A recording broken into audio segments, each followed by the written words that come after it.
Ashley Nagaoka, who has a day off. First at noon, the Hawaii Foodbank is hosting its largest distribution event at Aloha Stadium to provide food assistance for those impacted by the government shutdown. And that's where we're going to find our Raquel Kahlo. She's live at the stadium, giving us an inside look at the food drive. Hello, Raquel. Hi, yes. Right now, you could see a lot of people waiting in their cars, waiting in line for that food, and many people behind me have been working out here since this morning. Now we know food drives like this are critical due to the cut in SNAP benefits. Now we do know that the federal government is partially funding that, but that support is still limited, and it is unclear how quickly that aid will go to the families that need it. Now, many people from this food drive are really helping those affected by the ripple effects of the shutdown. This food drive runs until 2 p.m. today. With SNAP still facing disruptions, many furloughed federal employees and active duty military households have been dealing with delays since the start of November. This morning, we spoke with Congresswoman Jill Takura about the need for immediate action. So many that we've seen even coming in their work uniforms before or after they have to do their shifts. Again, these are folks that are giving and taking care of us. Now we've got to take care of them. But really, we've just got to reopen government. We've got to reload EBT cards. This could be solved today. Yes, and food banks officials say that they are expecting to serve thousands before the day ends, and they're already planning more pop-up distributions in the coming weeks to reach families struggling during the shutdown. They're also encouraging anyone who could donate or volunteer to keep these relief efforts going. Now, to learn how to participate and to see eligibility requirements, you can head to our website at hawaiinewsnow.com. Reporting live from Aloha Stadium, I'm Raquel Kahlo, Hawaii News Now. Thank you very much, Raquel, for that report. Also new at noon, a federal judge in Rhode Island has ordered the Trump administration to deliver SNAP payments in full to states by Friday. It's day 37 of the government shutdown, and pressure on lawmakers to find a deal to end this historic impasse is ratcheting up. Erica Brown has more details from Capitol Hill. Frustrations are mounting at airports across the country as lines at security checkpoints stretch for hours. It's very inconvenient for me, but I mean, if you're not paying people right, I completely understand. If I'm not getting paid right for my services, I wouldn't work either. The Trump administration announced it's ordering a 10% reduction in flights starting Friday at some of the nation's busiest airports due to a shortage of air traffic controllers. Controllers are resigning every day now because of the prolonged nature of the shutdown. We hadn't seen that before. Some lawmakers have questioned whether the flight cuts could pressure Congress to quickly reopen the government. I think there is real urgency to our resolving this in advance of the Thanksgiving travel season. President Trump has repeatedly pushed Senate Republicans to invoke a so-called nuclear option to end the standoff by getting rid of the filibuster and then reopening the government without Democratic support. If you're going to tell me I have to choose between helping people eat or defending the rules of the Senate, I'm going to choose people eating. But the votes to eliminate it aren't there. I feel very strongly about this, and I also feel very strongly that we've got enough courageous Republicans to not take the heat of the moment and respect this institution and defend this country. For now, Democrats continue to push for an extension to Affordable Care Act subsidies. There is no reason to surrender now, every reason to stand firm. Some talks are underway, but many senators say a deal to end the shutdown is unlikely to happen this week. Erica Brown, Hawaii News Now. Honolulu's airport is reportedly on the FAA's list of 40 airports where flights will be reduced by 10% starting tomorrow. It's an effort to ease the strain on air traffic controllers during the government shutdown. Multiple news outlets and our own sources say H&L is included on the list, along with LAX, San Francisco, Seattle, San Jose, and Las Vegas, all gateways to the islands. Travel industry experts say flight reductions will have a ripple effect here. You know, once we know that flights are going to be canceled, then obviously it affects the hotel accommodations, it affects the restaurants, the rental cars, retail, what have you. The FAA says Honolulu is the nation's 30th busy, with the nearly 1.5 million passenger boardings last year. The reductions are scheduled to start taking effect tomorrow morning. And we have new details about what happened on that cargo plane crash in Louisville. The National Transportation Safety Board says it believes the plane's left engine fell off the wing during takeoff. The death toll is now up to 12. Tom Hansen has the latest from Kentucky. We have identified the cockpit voice recorder and the flight data recorder. This is what is commonly referred to as a black box. The NTSB says the black boxes are built to withstand extreme heat and expressed confidence they'll be able to extract the relevant data stored inside. According to preliminary information released by the NTSB, the area around the left wing of the 34-year-old aircraft was enveloped by fire during its takeoff roll Tuesday. The agency says CCTV footage from the airport then shows the left engine detaching from the wing. The engine that's been seen in some photographs. We do believe that that is the engine from the left side of the plane. It is actually on the airfield. Grade A Recycling was one of several local businesses in the aircraft's impact zone. Owner Sean Garber was away on business when he got a FaceTime from employee Georgie Dow, who was distraught. She said, oh, a plane crashed. And I said, you mean a plane crashed away from us? And then she no, the plane crashed on us. It wasn't just a couple minutes. It wasn't just the plane crashed and that was it. It was an explosion after explosion after explosion. I heard, people yelling, where are these people? One of our truck drivers our vendors, his jacket was melted. He said he thought he broke his leg. So it was so hot that people's clothing was melted. And that engine that fell off the plane during takeoff was manufactured by General Electric. I want to read you a couple of statements. Let's start with GE's. They say they are deeply saddened by the accident and supporting the NTSB's investigation. Meantime, the CEO of UPS also sending a message to employees there, reading in part, "Our hearts continue to be with all who have been impacted." Tom Hansen, CBS News, Louisville, Kentucky. And people have been finding mail and packages with Hawaii addresses in the crash debris, including this charred letter to Hilo. Others reported finding Hawaiian-style dresses. Kentucky officials have created a website for people to report what they find. UPS still has not released any details on the packages that were on the plane. The state House Speaker says the legislature will not investigate claims that a lawmaker accepted a $35,000 bribe.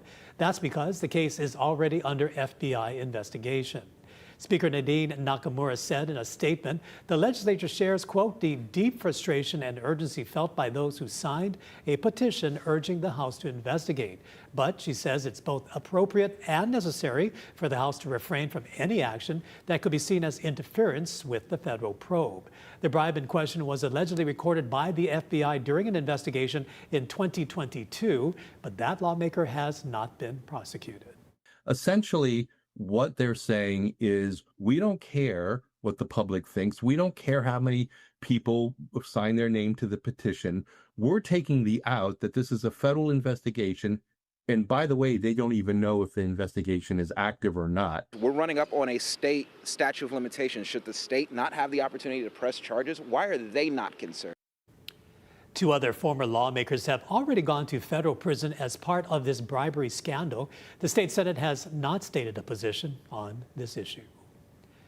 A deadly crash on the Garden Aisle. Police say 25-year-old Moani Kalima from Anahola died after her car crossed the center line and hit a van head-on Tuesday night. This is on Ku'umo'o Road near Milia Street. The driver of the van, a 50-year-old man from Kapa'a, was hurt but is expected to be okay. Investigators believe speed may have been a factor and they're waiting on toxicology results to see if impairment played a role. This is Kauai's 7th traffic fatality of the year. A 37-year-old woman is seriously hurt after she was struck by a vehicle in Waikiki. That's last night just before 7 o'clock. It happened at the intersection of Kalakaua Avenue and Saratoga Road. EMS treated the woman at the scene and rushed her to an emergency room. The Office of Hawaiian Affairs today will decide how to use more than $6.1 million in emergency funding to help Native Hawaiians affected by the federal government shutdown. Trustees will discuss several options during the 9 a.m. meeting in Hilo, among them an up to $350 per person allotment for low-income households that aren't included in the state's relief program, and allotments for federal and civilian workers currently going without pay. Child and Family Services expanding its mental health support with a new Ohana Resiliency Center in Ewa Beach. The clinic offers therapy and suicide prevention services for veterans, active duty members, and families across Hawaii, both in person and through telehealth. CFS says the goal is to make care accessible statewide, especially as the need of mental health support continues to grow. Kauai County lifeguards closed Hanalei Bay yesterday afternoon after a surfer suffered multiple shark bites to his legs. This happened near Pine Tree Surf Break. The man was rushed to Wilcox Medical Center, but his condition has not been released. And on Kauai's South Shore, lifeguards also closed Poipu Beach after a 3 to 4 foot reef shark was seen just before 5 p.m. yesterday. No one was hurt. If you plan on heading to the beach today, please check in with lifeguards for the latest conditions. A 69-year-old woman is in serious condition following a 2-alarm fire in Makaha. Multiple units were called to the scene at around 9:30 this morning. EMS officials say the woman suffered serious burns and smoke inhalation and was taken to an emergency room for treatment.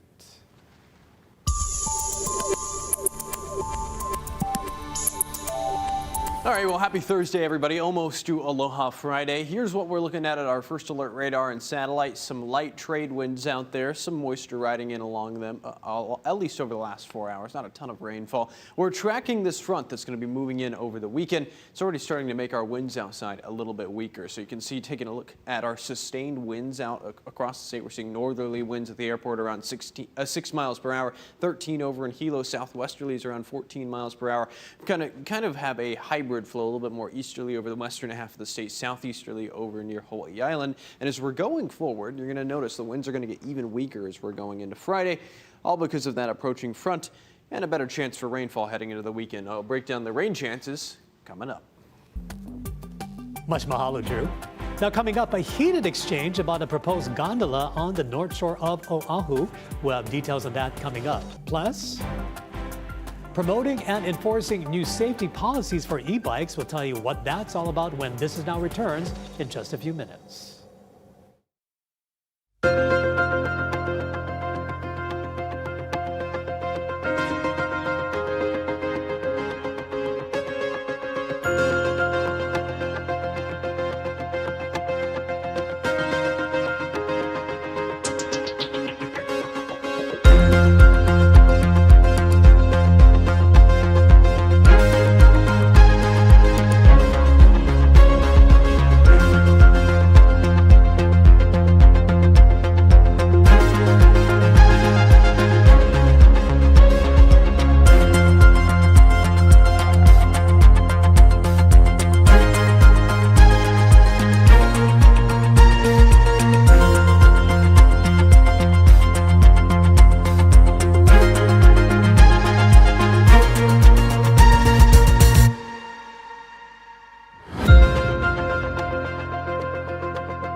A proposal to build a gondola and zip line on Mount Ka'ala is getting pushback from lawmakers. The Honolulu City Council has voted in favor of a resolution asking the Planning Department to pull a permit application for the Kamananui project. North Shore residents fear that the expected 1,700 visitors a day would make traffic congestion even worse. This project is hewa, and I cannot stress that enough. It is absolutely ridiculous that we need Disney-style rides in our community. We do appreciate all the comments, all the testimony, but we are looking at the law, whatever the standards that are provided in the law in order for us to make this decision. DPP officials say they still have to review the project's application. Kalkona Hoa Ranch manages a 2,300-acre property. It says it significantly reduced the scale of the project, and almost all of the land will be used for agriculture and native plants. EMS crews have treated 55 children for e-bike or e-scooter crashes on Oahu this year. With that in mind, Hawaii's public schools are enforcing new rules on electronic bikes and e-motorcycles. E-bikes are now not allowed on any elementary or middle school campuses. Students 15 and older are allowed to ride e-bikes to high school campuses if they are registered and licensed with a decal on the front upright post. And e-motorcycles and e-dirt bikes are not allowed on any DOE properties. Those injuries can range from broken bones, soft tissue injuries, all the way up to head injuries and even death. Our schools are not extending their jurisdiction into the public roads, but we want to do our part as a Department of Education to do what we can to promote traffic safety.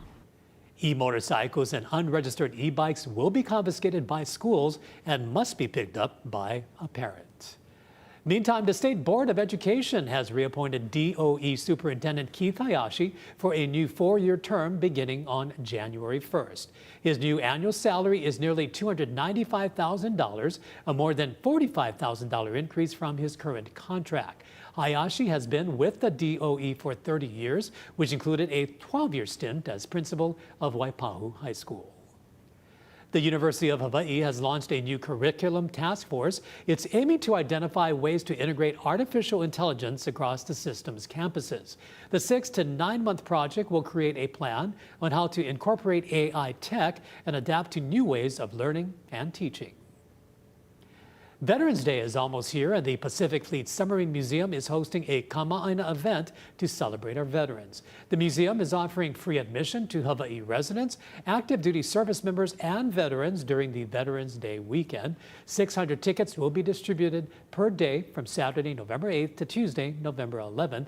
Free admission will be open from 7 to 5 p.m. each day. A valid Hawaii or military ID must be presented upon entry. And stick around. Coming up after the break, I'll have a look at the coastal flood statement we have up. Higher than average high tides expected through late tonight. The details in just a little bit.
First alert weather. with Drew Davis. Almost to Aloha Friday, everybody. I know everybody's looking forward to the weekend, but we've got a better chance for rainfall out there as a weak front's going to be moving in. Here's what we're tracking out there. We've got that approaching front moving in this weekend. Lighter winds today and tomorrow. Also, the high surf advisory that we had up on north and west facing shores has been canceled by the National Weather Service. We do have a first alert for you because we still have a coastal flood statement up for all low-lying areas. Higher than average high tides might lead to some isolated coastal flooding, so we're still watching for that. The small craft advisory has also been taken down. Here's your island by island forecast for Kauai. We've got isolated showers over on the Garden Isle. Spotty showers possible afternoon here on Oahu. 87 in town. Variable winds between 5 to 10 miles per hour.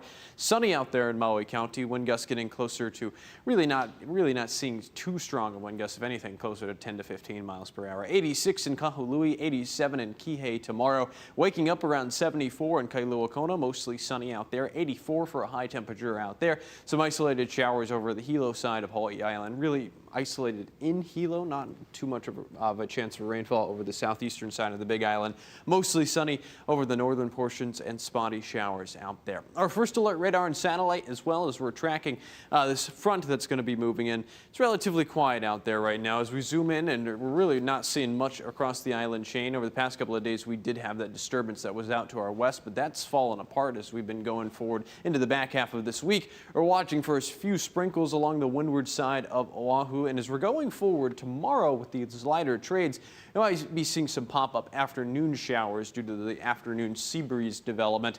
And you can see that going forward in our first alert futurecast. A few pop-up showers out there for Friday, then that front starts to move in. This model has kind of upped the timeline for how close it's going to get. By the time we get to Saturday and Sunday, we're watching for a better chance for rainfall out there. Still going to be fine-tuning the exact timing over the next couple of days. Some of the moisture sticks around throughout Tuesday and Wednesday. Our surf and shoreline forecast, northwest and east-facing shores are all on the decline for this upcoming Friday morning. South-facing shores around 2 to 4 feet, seeing a small pulse out there. And here's your 7-day forecast. Mahalo to Kimo for sending this in. Again, Thursday and Friday, lighter winds, some pop-up showers out there. Some of those showers could be over leeward and interior areas. And then Saturday and Sunday, we've got increased shower chances out there. That moves all the way into Monday, and it's going to be breezy going into Veterans Day and beyond. Mahalo nui, Drew. New at noon, a powerhouse in the Democratic Party for decades, has announced she will not seek re-election. Former House Speaker Nancy Pelosi says she will retire from Congress after her term ends in early 2027. Nicole Killian reports. Former House Speaker Nancy Pelosi made the announcement in a video post this morning, describing it as a letter to the people of San Francisco. I have truly loved serving as your voice in Congress, and I've always honored the song of St. Francis. Lord, make me an instrument of thy peace, the anthem of our city. That is why I want you, my fellow San Franciscans, to be the first to know. I will not be seeking re-election to Congress. Pelosi's decision was months in the making. She was the first woman to ever serve as House Speaker, ascending to the role twice from 2007 to 2011 and again from 2019 to 2023. Elected in 1987, she championed many pieces of key legislation, including passage of the Affordable Care Act. She also built a reputation as a shrewd leader, wielding her influence over House Democrats. But she also wasn't afraid to challenge President Trump, ripping up his State of the Union address during his first term. This morning, House Democratic leaders are praising Pelosi for her leadership, mentorship, and patriotism.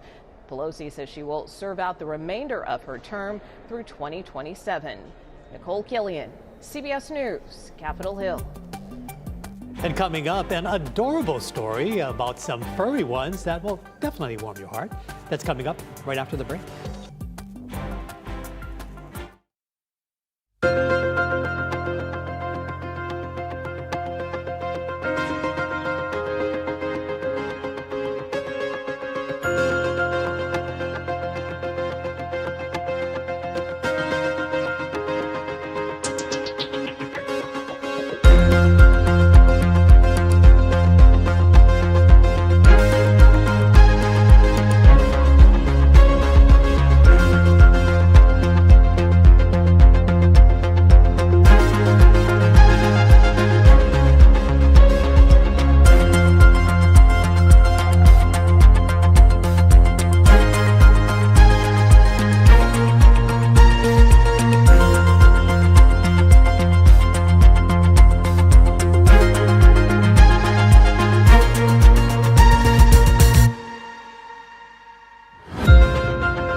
What was reported to be a lion on the loose in Western Ireland ended up being something a little less ferocious.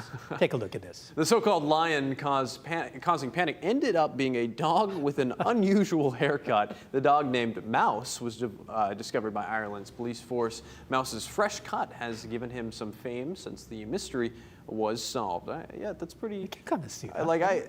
Passing it could be a lion. Yeah, so I think so. All right, next up, what's black and white and cute all over?